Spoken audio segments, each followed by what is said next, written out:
Vis dar nerimsta aistros dėl naujų mokesčių už gyvatukų teikiamas paslaugas. Nutarė išsamiau išnagrinėti šią problemą ir pakirbinti energetikų gyvačių lizdą. Mes pasiėmė dudelę, tai yra mikrofoną, ir nutarėm pakalbinti mūsų seną, gerą, pažįstamą, senokai jau nematytą Mykoliuką. Labas, Mykoliuk, tai kas geresnio? Labas. Eilinį kartą įsitaisiau šiltoj vietoj. Šildausi prie gyvatukų. Prie kokių gyvatukų? Čia mūsų energetikų sena taisyklė.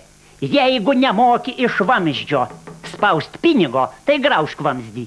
Bet mes mokam, todėl graužėt jūs. Ką jūs turite omeny, naują mokestį už gyvatuką? Ne mokestį, o mokesčius. O kodėl mokesčius? A todėl, kad mokesčiai bus skirtingi, kaip ir gyvatukai. A kokie tie gyvatukai būna? Gyvatukai būna 3 dydžių. Rusiški, lietuviški ir indieniški. O. Ir kuogi jie skiriasi? Rusiški mažiausi, gadionaišai.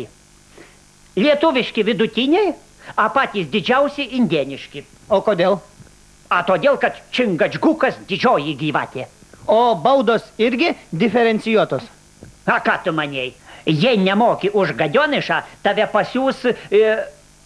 A jei nemoki už lietuvišką, atjungs elektrą. A už indienišką nuims skalpą. O jeigu nebus šilto vandens? Mokėti reikės. Gyvatė gyvūnas šaltakraujis. Ar šilta, ar šalta, ji vis tiek gyvatė. O jeigu aš nenorėdamas mokėti tą gyvatuką nupjausiu? Mokėsi baudą. Už ką? Už gyvūnėlių žudymą. Gyvatės įtrauktos į raudonąją knygą. Vo.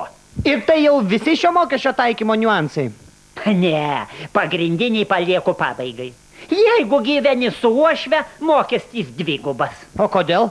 2 gyvatės namie, 2 ir mokestis. Tai gal ir už uošvį reikės mokėti? Ne, už zmėjų garainičių mes ruošiam naują mokestį. Mokėsit net šnėpždami.